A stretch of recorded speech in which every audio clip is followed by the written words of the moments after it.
बिस्मिल्लाहिर्रहमानिर्रहीम। अस्सलाम वालेकुम नाज़रीन, नाइट एडिशन के साथ मैं हूं सरवत वलीम। वज़ीर आला खैबर पख्तूनख्वा की तब्दीली के बाद से जहां मुल्क की सियासत में एक हलचल है, वहीं पर हकीकी आज़ादी के मिशन को लेकर कारकुनान की उम्मीदें फिर से रोशन हो चुकी हैं, क्योंकि नए वज़ीर आला सुहेल आफरीदी ने आते ही वाज़े किया कि वो निज़ाम को चलाने नहीं बल्कि बदलने आए हैं। वज़ीर आला बनने के बाद सुहेल आफरीदी ने इमरान खान साहब से जो मिलने की कोशिश की मगर मिलने नहीं दिया गया। शिकवा उन्होंने किया वज़ीर आज़म से मगर जवाब भी नहीं मिला। अदालत में दरखास्त दायर कर दी तो उस पर भी एतराज लग गया। उन्होंने चीफ जस्टिस ऑफ पाकिस्तान को एक खत लिख डाला मगर अभी तक उस पर भी कोई जवाब सामने नहीं आया। अब इस सारी कशमकश में जहां सूबाई काबीना की तश्कील ताखीर का शिकार है, वहीं पर सूबे और विफाक के अंदर जो कशीदगी है वो हमें बहुत ज्यादा बढ़ती हुई महसूस हो रही है। ये जानना बड़ा जरूरी है कि पीटीआई अभी तक सूबाई गवर्नेंस और जो पार्टी की पॉलिटिक्स है उसको अलग अलग क्यों नहीं कर पा रही, ताकि अवाम के हकीकी मसाइल पर तवज्जो दी जा सके। बात यहीं पर खत्म नहीं होती। सुहेल आफरीदी साहब ने दहशतगर्दी के इशू पर बंद कमरों के फैसले मुस्तरद करते हुए 25 अक्टूबर को अमन जिरगा बुलाने का ऐलान कर दिया है। ये इंदिया मिलता है कि सूबाई हुकूमत अपने तौर पर सिक्योरिटी चैलेंजेस का हल तलाश करना चाहती है, मगर सवाल ये भी है कि क्या ये हिकमत अमली कौमी सिक्योरिटी पॉलिसी के साथ हम आहंग है या फिर विफाक के लिए खुला पैगाम। वज़ीर ममलकत हुज़ैफा रहमान ने गुज़श्ता रोज हमारे ही शो के अंदर जब शिरकत की तो ये वाज़े किया कि अगर नए वज़ीर आला सुहेल आफरीदी साहब विफाक के साथ ताउन नहीं करेंगे तो सिर्फ एक ही नोटिफिकेशन है, हटाए भी जा सकते हैं। क्या वाकई विफाकी हुकूमत के लिए ये सब करना इतना आसान होगा जितना विफाकी वज़रा महसूस कर रहे हैं? दूसरी तरफ पंजाब में बल्दियाती इलेक्शन को लेकर यह खदशा भी जाहिर किया जा रहा है कि पीटीआई इन इलेक्शन से बाहर हो सकती है, क्योंकि पीटीआई इलेक्शन कमीशन के पास रजिस्टर्ड है और ना ही उसके पास कोई इंतखाबी निशान, जो कि नए लोकल गवर्नमेंट एक्ट के तहत इलेक्शन में हिस्सा लेने के लिए एक लाजमी शर्त है। अब कानूनी माहिरीन क्या कहते हैं? वो ये कहते हैं कि जी पार्टी में वकला की बड़ी तादाद होने के बावजूद इस मामले पर संजीदगी नहीं दिखाई गई, जिसकी वजह से पाकिस्तान तहरीक इंसाफ इस इलेक्शन से आउट हो सकती है। इन तमाम तर मामलात पर बात करने के लिए इस वक्त पाकिस्तान तहरीक इंसाफ के सीनियर रहनुमा मीना खान आफरीदी साहब हमारे साथ मौजूद है। मैं उनको वेलकम करूंगी। आफरीदी साहब, बहुत शुक्रिया आपके कीमती वक्त के लिए। अभी से कुछ देर पहले एक सुहेल आफरीदी साहब की तरफ से अनाउंसमेंट की गई और उस अनाउंसमेंट का जो मकसद है वो एक अमन जिरगा है। कल रात हमारे तक ये बड़ी खुशाइन खबर आई कि पाकिस्तानी डेलीगेशन ने अफगान तालिबान हुकूमत के साथ मिलकर दोहा में एक एग्रीमेंट कर लिया, सीज फायर हो गया। जब सीज फायर हो गया, हर तरफ से इसको वेलकम किया, खुद पीटीआई ने इस फैसले को वेलकम किया, तो ये 25 अक्टूबर को अमन जिरगा बुलाने की क्या वजह है, क्या मुहर्रकात हैं इसके पीछे? बिस्मिल्लाहिर्रहमानिर्रहीम, बहुत शुक्रिया। पहले तो जो दोहा के अंदर जो एक सीज फायर का मुआहदा हुआ है, इसको बिल्कुल पाकिस्तान तहरीक इंसाफ ने वेलकम किया है, हम वेलकम करते हैं। और ये चेयरमैन इमरान खान साहब के मौक़िफ़ की तायीद है कि जो उन्होंने कहा कि मुज़ाकरात जो है उसके अंदर पहल करनी चाहिए। ऑप्शन नंबर 2 जो है वो आपके पास हमेशा से मौजूद है। तो ये चेयरमैन इमरान खान साहब के मौक़िफ़ की तायीद है कि मुज़ाकरात हुए और मुज़ाकरात से जो है हल पेश हुआ। और इसमें मैं मज़ीद ये कहना चाहूँगा कि इसको नतीजा खेज़ और मौसर बनाने के लिए जो इमरान खान साहब ने तजवीज़ दी है कि इसके अंदर सूबाई हुकूमत और कबायली माहिदीन, क्योंकि हम अफगानिस्तान के साथ अपना बॉर्डर शेयर करते हैं और वहाँ से जो भी कार्रवाई होती है या जो भी होता है वो डायरेक्ट इफेक्ट करता है सूबा खैबर पख्तूनख्वा और कबायली इलाका जात को। और हमारे रिवायात भी एक जैसे है बॉर्डर की इस तरफ और उस तरफ, तो वहाँ के माहिदीन का, और क्योंकि खैबर पख्तूनख्वा की हुकूमत जो है वो डायरेक्ट इफेक्ट होती है, सूबा डायरेक्ट इफेक्ट होता है, तो यहाँ के सूबाई हुकूमत को भी जो है इसके अंदर इंगेज करना चाहिए। और अगर नतीजा खेज और मौसर कुन बनाना है तो मजीद जो आगे डायलॉग चलेंगे उसमें इन दोनों को शामिल करना चाहिए। जहाँ तक 25 तारीख के अमन जिरगे के हवाले से बात है, तो देखें सुहेल आफरीदी साहब कबायली हैं, कबायली इलाका खैबर से ताल्लुक़ रखते हैं और कबायली इलाके ने बड़ा इसको वेलकम किया चेयरमैन इमरान खान साहब के इस डिसीजन को कि उन्होंने कबायली इलाके के एक नौजवान को जो है एक बड़ी जिम्मेदारी दी है।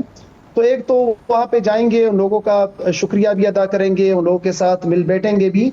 और दूसरा जो इमरान खान साहब का मौक़िफ़ है और जो अपने मेडन स्पीच के अंदर वज़ीर आला साहब ने कहा कि सलूशन क्या है कबायली इलाका जात के अंदर जो बदअमनी है, जो ये हालात हैं, तो उसका सलूशन ये है कि वहाँ के जो लोग हैं उनको एतमाद में लिया जाए, वहाँ के जो अमायदीन हैं उनको एतमाद में लिया जाए, पॉलिटिकल पार्टीज हैं, वहाँ के इलेक्टेड रिप्रेजेंटेटिव्स हैं, तो सुहेल अफरीदी उनके दरमियान जाके उनके सामने जो है ये बात रखेंगे कि आज भी इस पॉलिसी के ऊपर कारबंद हैं, आज भी इस पॉलिसी के ऊपर खड़े हैं, और वो समझते हैं कि जो ये लॉ एंड ऑर्डर की सिचुएशन है जो कबायली इलाकाजात हैं जो बाकी जिलों में है, उसका हल यही है कि वो उनके पास बैठ के हमांगी से जो भी वो सोल्यूशन देते हैं आपके पास बैठ के, वही सोल्यूशन जो है पायदार है। लेकिन आफरीदी साहब, आपको नहीं लगता कि अभी जो मुआहदा हुआ है उसके कुछ मामलात या उसके कुछ नकात अगर पब्लिक हो जाएं या सामने आ जाएं, तो आप कि पाकिस्तान तहरीक इंसाफ समेत बहुत सारी ऐसी सियासी जमातें या बहुत सारे ऐसे लोग हैं, उनकी रिजर्वेशंस को दूर करने का मौका उनको दिया जाना चाहिए? हुकूमत को कुछ वक्त इंतजार करना चाहिए इस बात का? देखिए, हम समझते हैं कि ये बड़ी खुशाइंद बात है, और अगर इसके दूरस नताइज निकलते हैं, अमन आता है, तो ये बहुत अच्छी बात है, और हम तो चाहते यही है। खैबर पुख्तनख्वा हुकूमत जो है डायरेक्ट इसका बेनिफिशियरी भी होगा और इफेक्ट भी हो रहा है, तो ये तो हमारी गवर्नमेंट जो है, हमारी सरजमीन, हमारा सूबा जो है इससे इफेक्ट हो रहा है, इससे अच्छी क्या बात हो सकती है? आपकी गुफ्तगू में माजरत कतई कलामी की माफी चाहूंगी आफरीदी साहब, आपकी गुफ्तगू में दो चीजें हैं जो एक दूसरे से मुतजाद है। एक तरफ आप ये चाहते हैं कि जो कबायली लोग हैं उनके साथ बैठ के 25 को आप लोग एक अमन जिरगा करना चाहते हैं ताकि उनकी ख्वाहिशात को भी मुकद्दम रखा जाए। दूसरी तरफ ऑफिशियली आप लोग ये भी चाहते हैं कि जो अगला सेशन तुर्किया के अंदर होने जा रहा है, जिसके अंदर पाकिस्तान और अफगानिस्तान का दूसरा दौर होगा मुज़ाकरात का, चीज़ों को मुकम्मल तौर पे हल किया जाएगा, तो उसमें भी आप लोग शामिल होना चाहते हैं। आप लोग किस फैसले के ऊपर रुकना चाहते हैं, गवर्नमेंट के साथ जाके या कबायली अमायदीन के साथ जाकर? देखिए, दो चीज़ें हैं। एक है आपका कबायली इलाकाजात के अंदर जो अमन और अमान की हालत है, और उसके अंदर जो ऑपरेशन का ऑप्शन आजमाया गया है, तो उसके लिए हम ये कहते हैं, और इमरान खान साहब भी ये कहते हैं कि ऑपरेशन से पहले आप वहाँ के लोगों को एतमाद में लें, उनके साथ बैठे और उनके साथ हल तलाश करें, और उनको जो भी हल जो है नजर आता है इन हालात से निपटने के लिए, उसके ऊपर कारबंद हो। नंबर 1। नंबर 2, क्रॉस बॉर्डर से जो हमारे मामलात हैं अफगानिस्तान के साथ, जो फॉरेन पॉलिसी है, उनके साथ जो ताल्लुकात रखने हैं, उसके हवाले से हमेशा मौक़िफ़ रहा है चेयरमैन इमरान खान साहब का कि अफगानिस्तान हमारा ब्रदर मुल्क है, उनके साथ हमारे फ्रेंडली ताल्लुकात हैं, और ये उन्होंने साबित किया अपने दौरे वजारत उज़्मा के दौर में कि हमारे बड़े अच्छे ताल्लुकात हैं उनके साथ। तो वो हम ये चाहते हैं कि ठीक है, एक दौर हुआ, दूसरा दौर भी हो जाए, और ये national government to government, Pakistan to Afghanistan ये मुज़ाकरात होंगे। हम ये चाहते हैं कि इसको अगर हम नतीजा खेज या मौसर कुन जो है बना सकते हैं, तो इसमें जो ये स्टेक होल्डर हैं, कबायली अमायदीन और सूबाई हुकूमत खैबर पख्तूनख्वा, जो डायरेक्ट इसका बेनिफिशियरी भी है और इससे इफेक्ट भी हो रहा है, अगर आप इनको भी शामिल करें तो मेरे ख्याल में ज्यादा मौसर कुन नताइज इसके निकलेंगे। ठीक है, अब आप ये जो बात कर रहे हैं, इसमें अपनी गुफ्तगू के आगाज पे आपने हमारे सामने ये भी बात रखी कि सुहेल अफरीदी साहब पे खान साहब का भरोसा है, और एक नौजवान को बागडोर संभालने के लिए, जब पीटीआई इतनी बड़ी सियासी जमात की बागडोर संभालने के लिए इतना बड़ा सूबा खान साहब ने हवाले किया, आप लोग तो बेसिक स्टेक होल्डर हैं। आप लोगों को तो चाहिए था कि जो कुछ रोज पहले विफाकी सतह पर वज़ीर आज़म शहबाज शरीफ साहब ने एक इजलास तलब किया, जिसमें फील्ड मार्शल आसिम मुनीर साहब भी मौजूद थे, तमाम सीएम्स भी मौजूद थे, वहां पर सुहेल अफरीदी साहब को जाना चाहिए था, सूबे को रिप्रेजेंट करना चाहिए था, अपनी रिजर्वेशन को उनके सामने टेबल पर रखना चाहिए था, अपने मामलात को आगे बढ़ाने के लिए उनके लिए बड़ा अच्छा खुशाइंद किस्म का एक कदम था जो वो उठा सकते थे। लेकिन हर चीज को अगर फैसले से खान साहब से मुलाकात से मशरूत करेंगे तो फिर आप लोग सूबा कैसे चलाएंगे? और फिर एक जो स्टेक होल्डर की बात है, उसको आप कैसे प्रूव कर पाएंगे कि आपको सूबे की बड़ी फिक्र है जब आप अमन ओमान के इजलास में शिरकत ही नहीं करते? पहले राब्ता किया जाता है और कॉन्सेंट लिया जाता है, तो वज़ीर आला साहब ने गुडविल जेस्चर के पे जो है उनको कॉन्सेंट भी दिया और उनसे बात भी की, और उन्होंने जो है मुबारकबाद की, और उसी कॉल के अंदर वज़ीर आला साहब ने शहबाज शरीफ साहब को आल्दो के 47 के प्राइम मिनिस्टर, लेकिन उनसे बात करके उनसे रिक्वेस्ट की कि जी आप इस मुल्क के वज़ीर आज़म हैं, इस मुल्क के चीफ एग्जीक्यूटिव हैं, बड़े ओहदे के ऊपर हैं, मैं अपने कायद के साथ मिलने आया हूँ, 4 करोड़ आबादी का मैंडेट है, लोगों ने इमरान खान को दिया है, और उस मैंडेट का चीफ एग्जीक्यूटिव हूँ मैं, मुझे आप इमरान खान से मुलाकात के लिए बात करें ताकि मैं एक पॉलिसी गाइडलाइन लूँ, अपने कैबिनेट के ऊपर बात करूँ। उन्होंने आगे से कहा कि मैं पूछ के बताता हूँ। अब यहाँ से इंटेंशन जाहिर होती है कि अगर चीफ एग्जीक्यूटिव के इख्तियार में कोई चीज़ आता है वज़ीर आला के, और कोई उनसे पूछे, तो उनको चाहिए कि गुडविल जेस्चर के ऊपर उनको जाने थे। अब वज़ीर आला साहब ने गुडविल जेस्चर के ऊपर उनसे बात की, उनको भी एक कदम आगे आना चाहिए था, उनको अपने कायद से मिलने देना चाहिए था। अगले दिन वो मिल लेते और अगले दिन जो है वो मीटिंग के अंदर भी आते। अब ये नहीं हो सकता कि आप जो है आप गुड्डी गुड्डी कह ले, यहाँ पे जो है वज़ीर आला साहब को जाने ना दे। आप अब ये इबाम भी नहीं है कि आपने कहा कि मेरे किसी मातहत के साथ बात की है, सबसे सुप्रीम अथॉरिटी के साथ बात की है। ये भी नहीं कह सकते कि वज़ीर आला आपकी बात नहीं मानते, पंजाब वो आपकी भतीजी है, आप उससे बात करते, डायरेक्ट आप बात करते, होम से बात करते, डायरेक्ट आईजी चरखा नजात को कहते हैं। तो ये इनके इंटेंशन से पता लगता है। फिर भी हमने सूबे की खातिर हमारे जो साबिक वजीर खजाना है, जिनका पिछले 18 माह सारा इंटरेक्शन रहा है, सारी चीजों के ऊपर था, हमने उनको भेजा, चीफ सेक्रेटरी को भेजा, आईजी साहब को भेजा, सीएम साहब ने वहां पे बात की और अल्हम्दुलिल्लाह हमने वहां पे अपने मुतालिबात और अपनी जो पॉलिसी है वहां पे रखी और हमने अपने मुतालिबात मनवा भी लिए अपने सूबे के लिए।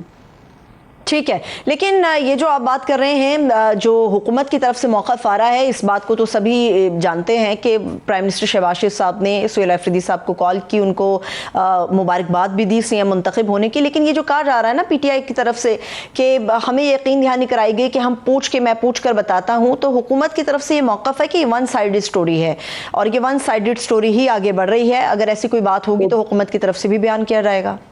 सरवत साहिबा, तो फिर देखे ना, एक प्राइम मिनिस्टर चीफ मिनिस्टर को कॉल करता है तो वो ऐसे नहीं होता, उसका कोई रिकॉर्ड तो होगा, उसकी कोई रिकॉर्डिंग भी होगी। तो अगर ऐसा है तो फिर रिकॉर्डिंग लेके आए कि उनसे चीफ मिनिस्टर साहब ने कहा है मीटिंग के लिए या नहीं कहा, और उन्होंने आगे से कहा है कि मैं पूछ के बताता हूँ या नहीं कहा। तो ऐसा है, ये चीजें जो है ये ना चुपती है ना ये है कि इसका कोई रिकॉर्ड नहीं होता। ये हाई लेवल के ऊपर जब डिस्कशंस होती हैं, जब कोई मामला डिस्कस होते हैं तो उसकी प्रॉपर होती है, इसका रिकॉर्ड जरूर होगा। और इसलिए इतने दिनों में आगे लेके नहीं आए, डिस्कस भी हुआ और उनसे पूछा भी है। और तब चीफ मिनिस्टर साहब अडियाला के हदूद में ही बैठे थे जब उनकी डिस्कशन हुई उनसे। ठीक है। अभी आप ये जो बात कर रहे हैं आला सतही बहुत सारे मामला डिस्कस हो रहे हैं, जिसके ऊपर खैबर पख्तूनख्वा के अंदर ऑपरेशन का भी मामला है। हुकूमत और हमें जो सूबाई हुकूमत है वो आमने सामने नजर आती है। अगर आप मुझे इजाज़त दें तो मैं अपने प्रोड्यूसर साहब से दरख्वास्त करूंगी कि ज़रा एक क्लिप सुनाएं। गुज़श्ता रोज़ हमारे ही प्रोग्राम के अंदर हुज़ैफ़ा रहमान साहब ने शिरकत की, जो कि वज़ीर ममलकत बराए सकाफ़त व विरसा है। उन्होंने सुहेल अफरीदी साहब और खैबर पख्तूनख्वा में जो ऑपरेशन है उससे मुतालिक क्या गुफ्तगू की, क्या इंदिया दिया, वो सुना के मैं अफरीदी साहब का उसके ऊपर मौक़िफ़ जानूंगी। जी, सुहेल अफरीदी अगर मरकज की बात नहीं मानेगा, ऑपरेशन में रुकावट डालेगा, तो फिर हम आनी हाथों से निपटेंगे। जो कानून का आनी हाथ है, जिस सेक्शन अफसर के नोटिफिकेशन से वज़ीर आला बने, उस सेक्शन अफसर के नोटिफिकेशन से वो घर भी जा सकते हैं। अफरीदी साहब, मां सिवाय ताउन के और कोई गुंजाइश देने के लिए हुकूमत तैयार ही नहीं है आप लोगों की जमात को खैबर पख्तूनख्वा में। देखिए, इनकी ये गीदड़ बबकिया है, एक दो मस्खरे जो अभी टीवी के ऊपर बैठ के उन्होंने बड़े इल्जामात लगाए कि जी दहशतगर्द हैं, जी तजर्बा नहीं है, जी ये हो गया वो हो गया। आखिर में इनको जब कुछ नहीं मिला सुहेल अफरीदी साहब के खिलाफ, तो वो जो है उसके यूनिवर्सिटी जाके उनकी गर्लफ्रेंड जो है ढूंढने लगे। तो इनके पास तो है कुछ नहीं। इन्होंने कहा कि हम ये जो है हमसे होकर आए वजीर आला, ये बन के दिखाए, ये नहीं बनेगा, और बहुत सी धमकियां। अफरीदी जो है वो बना भी, एक वोट भी उनका नहीं टूटा, तमाम पार्टी जो है वो भी मुत्तहिद रही, और आज जो है अल्हम्दुलिल्लाह वो वजीर आला भी है। कितने रोड़े उठकाए इन्होंने, ये कुछ नहीं कर सकते।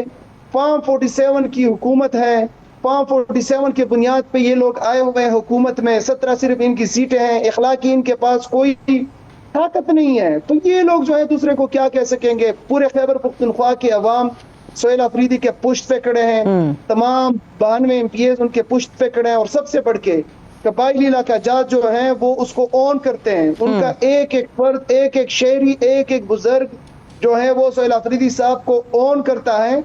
तो ये है कि पहले भी ये इनकी बड़ी गिदड़ बबकी आई है, बड़े इन्होंने जो है धमकियां डाली हैं, और सारी धमकियां जो है हमने इनके मुंह पे दे मारी है। इंशाअल्लाह ताला ये भी करेंगे। हाँ, हम कन्फ्रंटेशन की सियासत नहीं चाहते, हम ये नहीं चाहते कि विफाक के साथ, हमें विफाक से अपने हकूक की बात करेंगे, अपना जो हमारा हक है NHP का, NFC का, कबायली इलाका जात का, खैबर पख्तूनख्वा का, उसके ऊपर बात करेंगे। लेकिन जो हमारा उसूली मौक़िफ़ है उससे हम पीछे नहीं हटेंगे। उसूली मौक़िफ़ के ऊपर जो है हम डटेंगे इंशाअल्लाह। उसूली मौक़िफ़ क्या आपका उसूली मौक़िफ़ है? अफरीदी साहब, खान साहब की रिहाई है, असीरान की रिहाई है, क्रैकडाउन का खात्मा है, क्या आप लोगों की हकीकी डिमांड है? क्या देखिए, बुनियादी बात जो मैंने आपको कहा कि ये जो लॉ एंड ऑर्डर की सिचुएशन है, इसके ऊपर हमारा उसूली मौक़िफ़ है कि इसके अंदर ऑपरेशन जो है यूनिलैटरल ऑपरेशन नहीं होना चाहिए। हम चाहते हैं कि अफगानिस्तान के साथ आप इंगेज करें, बातचीत। जो आपने चेयरमैन इमरान खान साहब का मौक़िफ़ सही साबित किया, उसको तस्लीम किया। अब यकीनन इमरान खान की रिहाई जो है वो भी हमारे प्रायोरिटीज़ के अंदर शामिल है। और इस वक्त जो हम चाहते हैं कि वो आप सुहेल अफरीदी साहब की मुलाकात कराएं चेयरमैन इमरान खान से, ताकि वो पॉलिसी गाइडलाइंस ले। देखिए, इमरान खान को ही मैंडेट मिला है और खैबर पख्तूनख्वा के अवाम चाहते हैं कि हमने उनके पॉलिसीज को, उनके मंशूर को मैंडेट दिया, तो इमरान खान का मंशूर ही जो है वो आगे चले। लिहाजा ये चीजें हैं कि जिनके ऊपर हम चाहते हैं कि वो पहल करे, आगे आए, उनको दे, और ये कानूनी हक है। देखिए, कोई भी आपका पार्लियामेंटेरियन, कोई भी आपका सेनेटर, वो जो है किसी भी जेल में किसी भी वक्त जाके वहां पे चेक कर सकता है। अब इससे बढ़ के एक chief executive of the province है, वो जो है वो चाहता है कि वो अडियाला जेल जाए और अपने कायद से मिले। तो ये तो बहुत बड़ी बात है। अब अगर उसके अंदर वो रिकॉर्ड बनेंगे तो पहले ही दुनिया के सामने जो है ये हमें जगहसाई का सबब बने हैं कि 47 के जरिए आए हैं, जगहसाई का सबब मिले कि जमहूरियत को जो है इन्होंने पांव तले रोन दिया है। मजीद जगहसाई का जो है ये सबब बन रहे हैं पाकिस्तान का। तो ये गुजारिश है कि ये जो है मजीद पाकिस्तान को बनाना रिपब्लिक की तरफ ना लेके जाए और जरा होश के नाखून ले, और जो कानून के अंदर है, आईन के अंदर है, चीफ मिनिस्टर साहब को उनसे मिलने दें। ठीक है, बिल्कुल, ये तो हम भी मानते हैं कि वो सीएम है, एक सूबे के सीएम है, और उनका ये बिल्कुल जायज़ हक है कि वो अपनी पार्टी कायद से अगर मुलाकात के ख्वाहिशमंद है तो उनकी मुलाकात होनी चाहिए। अब आ जाते हैं इस चीज़ के ऊपर कि जो आप लोगों की डिमांड्स हैं, मौजूदा हुकूमत के बारे में जो आप लोगों के ख्यालात हैं, बिल्कुल एज़ इट इज़ वही ख्यालात का इजहार मौलाना फजलुर रहमान साहब भी कर चुके हैं, जिनके साथ मिल बैठ के बड़ी कोशिश की PTI ने, मगर ये दोनों आपस में मिलकर ना बैठ सकी जमातें। अब मौलाना फजलुर रहमान साहब ने ये एक तकरीबन आप कह दीजिए कि इंदिया दिया है कि हम इस्लामाबाद अपने लाखों कारकुनान के साथ आएंगे। वो नए इलेक्शन चाहते हैं, पाकिस्तान अफगानिस्तान मामले के ऊपर जो है वो उनकी राय और जो कबायली माहिदीन है उनकी राय शामिल कराना चाहते हैं। वो जमहूरियत की बालादस्ती की बात कर रहे हैं। ये सारे वो मुतालबात हैं जो कि पाकिस्तान तहरीक इंसाफ के, इमरान खान साहब के हैं। तो क्या किसी सतह पे आप लोगों के अंदर ये सोच है कि मौलाना साहब अगर इस्लामाबाद की तरफ बढ़ते हैं तो आप लोग भी उनके साथ एक इत्तेहाद तश्कील देकर इस्लामाबाद की तरफ आएंगे? कोई ऐसी सोच है PTI के अंदर इस वक्त? देखिए, बहुत पहले जब चेयरमैन साहब ने, इमरान खान साहब ने कहा कि आप हमारे पार्टी के जो कायदीन हैं उनकी जिम्मेदारी लगाई कि आप तमाम जो अपोजिशन की पॉलिटिकल पार्टीज हैं उनको इंगेज करें, और उसके अंदर फिर आपने देखा कि तमाम पॉलिटिकल पार्टीज के साथ मुलाकातें हुई, उनको इंगेज किया गया और तमाम को जो है तहरीक तहफ़्फ़ुज़ आईन पाकिस्तान के प्लेटफॉर्म पे जमा किया गया। मौलाना साहब के साथ भी जो है वो मुलाकातें हुई, हमारी क़यादत उनकी तरफ गई, उनकी क़यादत हमारी तरफ आई, लेकिन वो जो नतीजा फेज जो एक ब्रेक थ्रू था वो नहीं हुआ। फिर मौलाना साहब ने जो CM साहब के इलेक्शन में उनकी पार्टी ने, उसमें भी हमने उनको एंगेज किया, उन्होंने फिर कागजात भी जमा कराए, लेकिन अनफॉर्चुनेटली फिर उन्होंने बाइकाट किया, फिर हमारे खिलाफ अदालत भी गए और हम समझ रहे थे कि शायद उनके कैंप में बैठ गए, लेकिन अगले दिन फिर उनको अचानक ख्याल आया और उन्होंने जो है धमकी दे डाली कि हम इस्लामाबाद की तरफ मार्च करेंगे। देर आए दुरुस्त आए। हम समझते हैं कि अगर आइन के लिए, आइन की बालादस्ती और कानून के लिए, रूल ऑफ लॉ के लिए अगर तो ये एहतजाज करते हैं पुरअमन तरीके पे और वहाँ पे जाते हैं तो हम मोस्ट वेलकम करते हैं, और हमें चाहिए, मैं उनको भी ये मशवरा भी दूंगा कि तमाम जो पोजीशन की जमातें उनके साथ बैठ के ज्यादा मौसर तरीके से जो है एक तहरीक चलाई जाए, जिसमें तहरीक इंसाफ हो, JEI हो, बाकी जमातें भी हो, और जो ये गैर कानूनी गैर आईनी हुकूमत बैठी हुई है, जो 47 की हुकूमत बैठी हुई, इसके खिलाफ जो है बिल्कुल हम एक प्लेटफॉर्म पे बैठ सकते हैं। ठीक है, अब आ जाते हैं ज़रा पंजाब की सूरत हाल के ऊपर। पाकिस्तान पीपल्स पार्टी और नून लीग के दरमियान जो एक रिफ्ट चल रही है वो बहुत ज़्यादा खतरनाक हो भी सकती है, क्योंकि दिसंबर के अंदर बाई इलेक्शन का मौसम आने वाला है। इस मौसम के अंदर पाकिस्तान तहरीक इंसाफ का रंग नहीं है। क्या इमरान खान साहब की तरफ से दिया गया फैसला तब्दील होने के इम्कानात हैं कि बाई इलेक्शन के अंदर वो अपने उम्मीदवार उतारेंगे आज़ाद हैसियत में, या आप समझते हैं कि वो फैसला अटल था जो कुछ माह पहले कर दिया गया? देखें, इमरान खान का फैसला आखिरी फैसला है तहरीक इंसाफ के अंदर, और मुझ जैसे वर्कर जो हैं उसके ऊपर ज़्यादा सोचते भी नहीं है। इमरान खान हमारे कायद हैं, हमारे लीडर हैं, कायदीन उनको तजावीज़ देते हैं, लेकिन वो जो फैसला करते हैं वही आखिरी फैसला होता है। और उसकी तौसीक हमारी पॉलिटिकल पार्टी ने भी की थी कि इमरान खान ने कहा है कि हमने उसके अंदर नहीं जाना, तो हमने नहीं जाना। रही बात पॉलिटिकल पीपल्स पार्टी और मुस्लिम लीग नून की, तो वो पीपल पार्टी जो है कभी नाराज होती है, कभी उनके साथ मिलती है, उनको बजट भी पास कराती है, फिर स्कोरिंग के लिए फिर नाराज हो जाती है छोटे छोटे ख्वाहिशात के लिए। तो वो कहते हैं ना कि शरीक जुर्म ना होते तो मुखबिरी करते। तो ये तो उनके शरीक जुर्म है, उनको वज़ीर आज़म बनाया, उनकी कैबिनेट बनाई, उनके साथ जो है मिल बैठे, उनके साथ हिस्सा शेयर कर रहे हैं। तो इनको आप जरा ज्यादा सीरियस ना लें। ये जो है एक दिन खफा होंगे, अगले दिन जो है इनके कुछ डीसीज मीसीज कोई कमिश्नर वगैरह लगा के जो है इनको फिर खुश कर लेंगे। तो ये ज्यादा सीरियस नहीं है। खान साहब ने बहुत पहले कह दिया था कि ये अपना नूरा कुश्ती खेलते रहेंगे। आप लोगों की नई कैबिनेट कब तक तश्कील दिए जाने के इम्कानात है, और गवर्नेंस के बारे में आप लोगों के क्या ख्यालात है? क्योंकि अभी तक सिर्फ पीटीआई की तरफ से हमें सिर्फ सियासत ही होती हुई नजर आ रही है। ज्यादातर तबसरे उनके स्पीच के पहले हिस्से के ऊपर हो रहे हैं, तो इसलिए दूसरे मरहले के दूसरा जो हिस्सा है उसके ऊपर बातचीत नहीं होती। उन्होंने तकरीबन आधा घंटा, उनकी तकरीबन 54 मिनट स्पीच थी और आधा घंटा उन्होंने गवर्नेंस के ऊपर बात की है।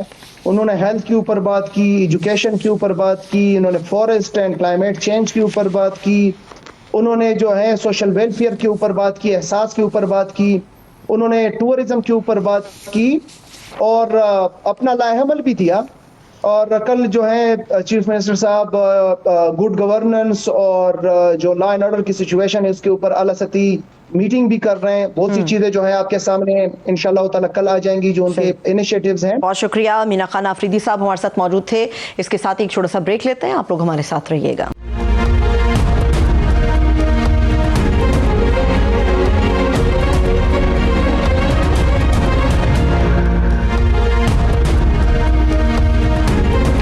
ब्रेक के बाद एक मरतबा फिर से खुशामदीद कहेंगे।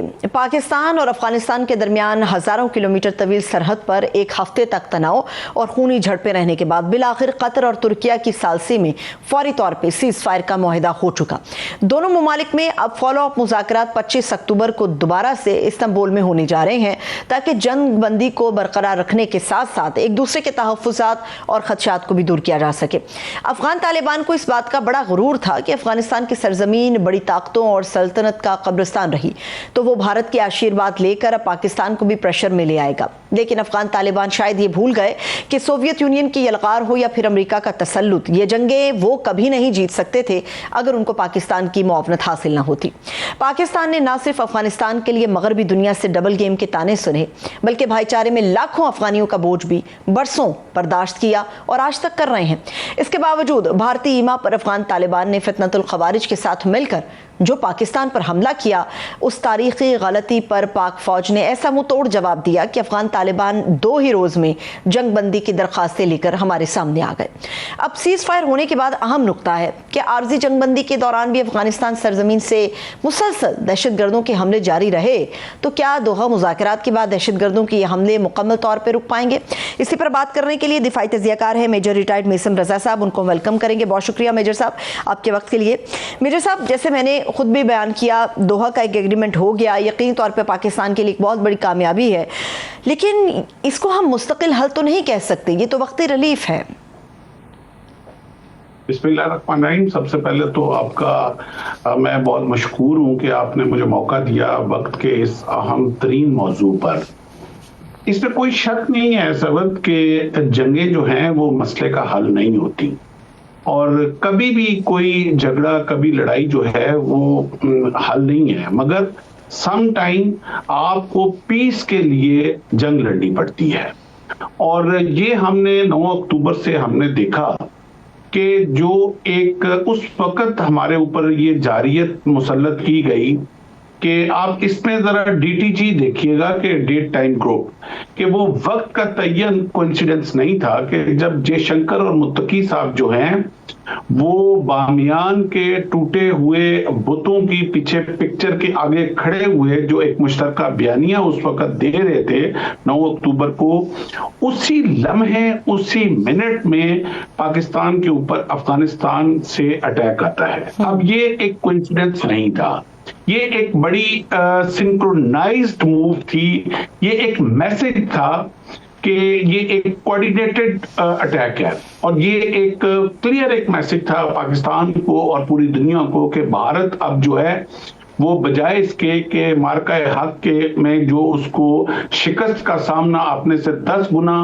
छोटे दुश्मन के साथ करना पड़ा, तो उस हफ्की को मिटाने के लिए बजाय इसके कि वो फ्रंटल दोबारा हमारे ऊपर अटैक करता या हमारे साथ जो है 1-on-1 आता, तो उसने अडॉप्ट वो रूट किया कि जो एक सस्ती जंग लड़ने वाला जो है वो एक तरीका था। दुनिया ने पहली दफा देखा कि एक 10 गुना बड़ा, वो ये तो देखा था कि छोटे मुल्क जो बड़े मुल्क से नहीं लड़ सकते वो इस तरह की प्रॉक्सी वॉर में जाते हुए देखे हैं, मगर ये दुनिया ने पहली दफा देखा कि एक 10 गुना बड़ा मुल्क जो है वो फ्रंट पे नहीं लड़ सकता पाकिस्तान के साथ, और वो इस तरह एक सस्ती जंग का उसने रूट अपनाया। बहरहाल आगे चलते हैं।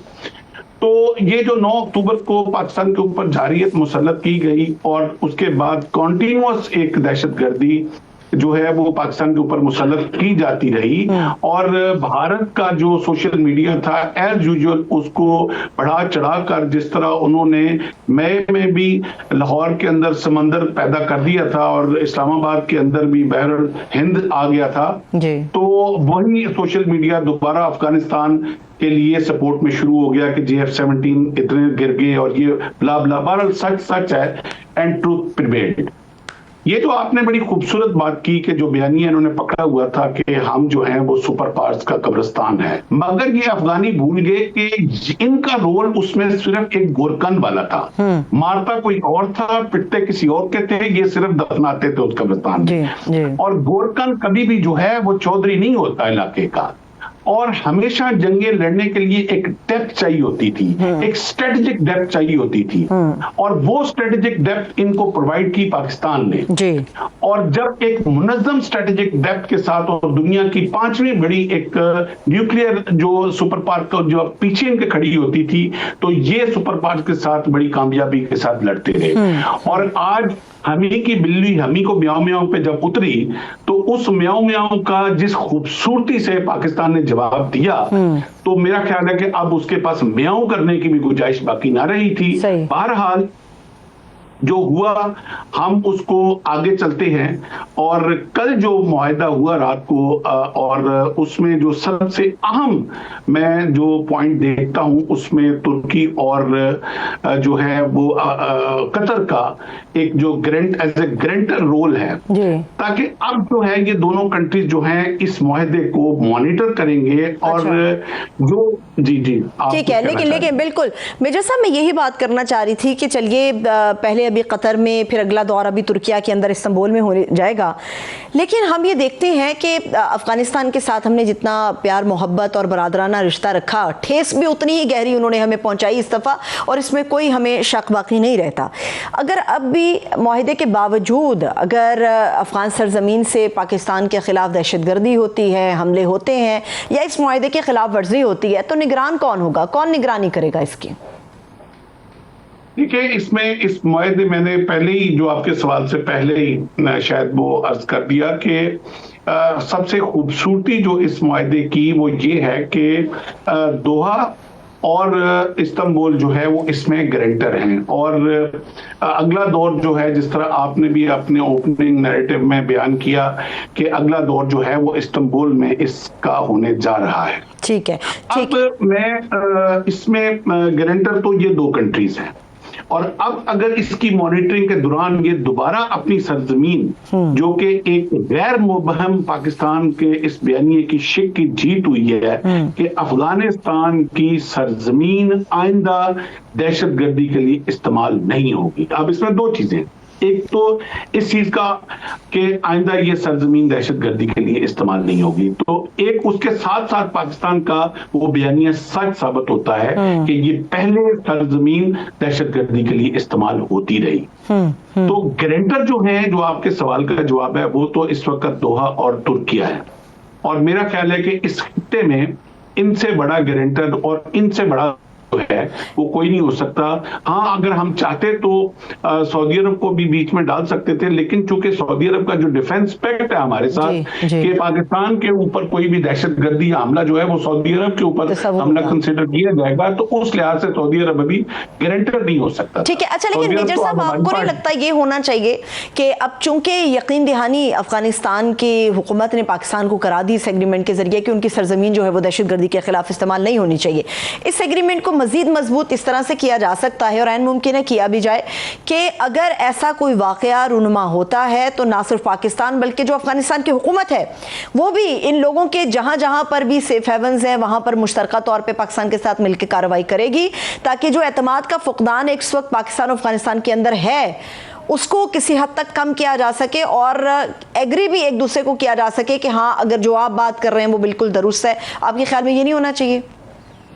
बिल्कुल ये होना चाहिए, और किसी हद तक ये उस शिक में जो SOGD के नाम से जो एक शिक है उसमें शामिल भी किया गया है। देखिए, इस मुआहदे में आप अगर वो पूरे आल्दो के हमने उस मुआहदे को अवामी सतह पर पब्लिक नहीं किया और उसमें भी सिर्फ और सिर्फ अफगानिस्तान की इज्जत का एहसास रखा है हमने कि अपने लोगों के आगे इनको हफ्ती ना उठानी पड़े। बहुत शुक्रिया। मेजर रिटायर्ड मिसिम रजा साहब हमारे साथ मौजूद थे। एक छोटा सा ब्रेक लेते हैं, आप लोग हमारे साथ रहिएगा।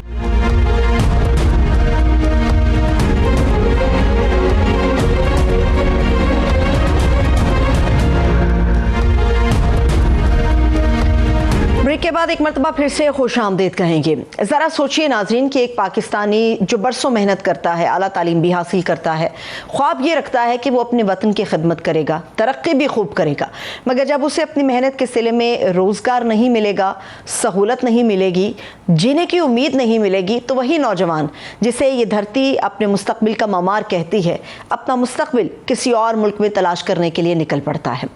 आपको शायद ये सुनकर बहुत हैरानी होगी कि पिछले 3 साल से यानी 22 से 25 तक रोजगार की तलाश में 29 लाख पाकिस्तानी इस मुल्क को छोड़कर जा चुके हैं। अगर साल 2025 की बात की जाए तो जनवरी से लेकर अब तक 5 लाख से ज्यादा पाकिस्तानी शहरी इस पाक सरजमीन को खैरबाद कह चुके हैं, जो 2025 तक ये तादाद 3.5 लाख थी। इंतहाई तशवीशनाक है। इस हिजरत को हुकूमत तरसीराते ज़र की नज़र से देखती है, जबकि थिंक टैंक्स इसे ब्रेन ड्रेन मानते हैं। ये जानेंगे कि क्या इस हिजरत का वाहिद मकसद सिर्फ एक बेहतर ज़िंदगी की तलाश है या फिर ये पूरे सिस्टम पर अदम एतमाद का एक इजहार भी है। क्या यह नुक्ता मुआशी तरक्की के दावे करने वाली हुकूमत के लिए सोचने का मकाम नहीं है कि पासपोर्ट की लाइनों में नौजवानों का इंतजार इतना रश क्यों है? दूसरी तरफ पाकिस्तान सिफारती महाज पर मुसलसल कामयाबियाँ समेट रहा है, मगर मुआशी महाज पर अपने अहदाफ से वो बहुत पीछे नजर आता है। इसी पर बात करने के लिए माहिर मेशत डॉक्टर खाकान नजीब साहब हमारे साथ मौजूद है। मैं उनको वेलकम करूंगी। डॉक्टर साहब, शुक्रिया आपके वक्त के लिए। डॉक्टर साहब, आपने मेरा इब्तदाइया तो सुन लिया। हुकूमत के हम इश्तिहार देखते हैं, विफाकी हुकूमत के वज़रा की गुफ्तगू सुनते हैं, लंबी लंबी बड़ी बड़ी प्रेस कॉन्फ्रेंस सुनते हैं, तो खुशहाल पाकिस्तान का एक ख्वाब सन है वो आंखों में चमक आती है। ये खुशहाल पाकिस्तान की जो तस्वीर पाकिस्तानियों को दिखाई जाती है, ये हकीकत के कितना करीब है? सरवत साहिबा, ये जो अभी आपने बात सामने रखी है ना नौकरियों की, इससे ज़्यादा इम्पोर्टेंट डिस्कशन पाकिस्तान के लिए इसलिए नहीं है कि मीडियन एज 23 साल है। हर साल 2 से 3 मिलियन 20 से 30 लाख होनहार तालिब इल्म ख़वातीन एंटर करती हैं जॉब मार्केट को। This is the kind of जैसे कहेंगे ना ग्रोथ यू नीड। सो मैंने आपको ये 2-3 चीज़ें सामने रखी ताकि हम फिगर से समझ सकें। जब तक पाकिस्तान का ग्रोथ फ्रेमवर्क, अब पिछले 2-3 साल में ये हुआ है कि हम एक स्टेबलाइजेशन के फेज़ में IMF के साथ चले गए हैं, और जब भी स्टेबलाइजेशन का फेज़ IMF किसी भी मुल्क में जाकर एग्जीक्यूट करता है ताकि मईशत डिफ़ॉल्ट से निकल सके, अफरात ज़र कम हो, मैक्रो स्टेबिलिटी आए, ये यकीनन तौर पे आ गई है पाकिस्तान में। पर उसका जो कॉन्सिक्वेंट रिजल्ट होता है वो आपकी इकॉनमी स्लो हो जाती है। पिछले साल 2.4% पे ग्रो की थी, जो उससे अगला साल गुजरा 3.4%, और जो अगला साल नज़र आ रहा है यानी कि तीसरा साल वो कह रहे हैं 3.25%।